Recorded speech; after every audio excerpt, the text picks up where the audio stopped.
Nos últimos meses, não há outro assunto a não ser a dengue. Também não é nem um pouco aceitável saber que um inseto tão pequeno possa ser tão perigoso. Seu Benedito, de 64 anos, acabou de se recuperar da doença. Ainda sente o corpo fraco. O aposentado diz que está preocupado, porque na família todo mundo já teve dengue. Todo mundo, umas 8 pessoas, todo mundo teve. Inclusive uma filha minha agora está com dengue. E as 8 pessoas que tem lá, tudo eles pegou. Fica, né? Preocupa bastante. Por quê? Porque a gente não sabe de onde vem essa doença, de repente, né? Aparece. Então a preocupação é muita. Franciele, de 20 anos, também já sofreu com a doença e agora teme pela vida da filha. Preocupa, né? Preocupa e não tem nenhum remédio, né, que pode combater essa doença, né?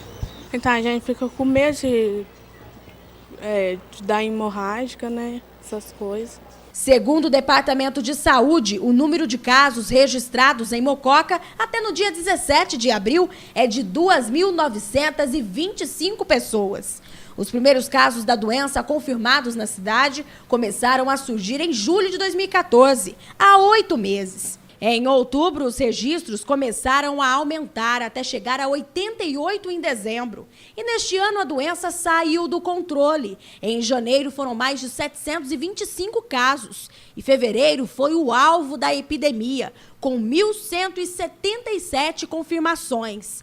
Em março, o número chegou a 809 e no mês de abril continuou crescendo o número de infectados. E foi o mês onde a cidade registrou 2 mortes pela doença. Os bairros com mais casos de dengue são a Vila Santa Rosa, com 549, Coab 2, com 309, Mocoquinha, com 175 e o centro da cidade, com 168. A gente notou nas últimas 3 semanas uma diminuição do número de notificações que está chegando para a gente.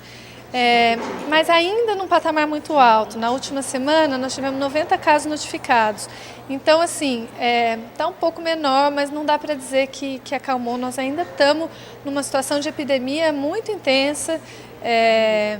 Então, assim, ainda não dá para comemorar, não. Mesmo diante da preocupação, muitas pessoas deixam de procurar orientação médica. E é aí onde está o perigo. Acostumados e cientes com os sintomas, muita gente prefere se recuperar em casa e não procuram ajuda médica. Mesmo nos casos mais graves, muita gente insiste em interromper o tratamento antes da hora. É interessante procurar assistência, não precisa ser na hora.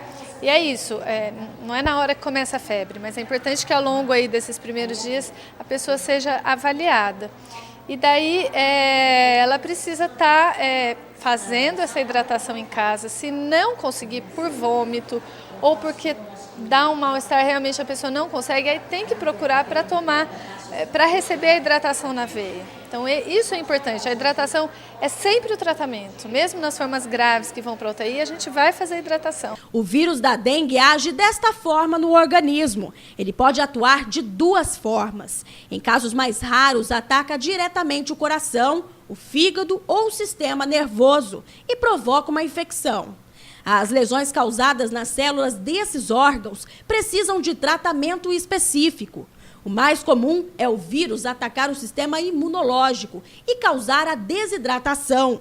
Os vasos sanguíneos ficam mais permeáveis. O sangue perde a proteína e com ela a água. Então, fazer esse repouso, comer só quando der apetite, não precisa forçar a alimentação.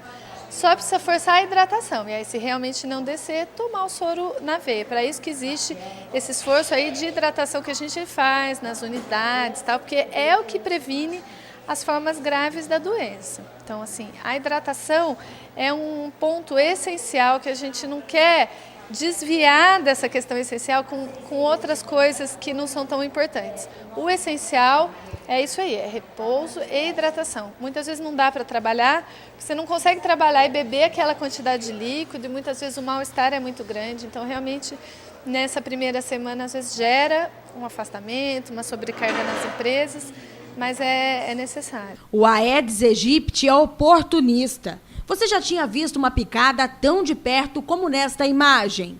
A fêmea pousa, ao mesmo tempo que o sangue está sendo puxado pelo mosquito, a saliva vai descendo e sendo introduzida na pele. Desta forma, o vírus começa a agir no organismo. E lembre-se, uma vez picada, a vítima pode desenvolver a doença, que pode ou não ser grave. Hoje em dia a gente classifica como dengue grave, não mais como dengue hemorrágica.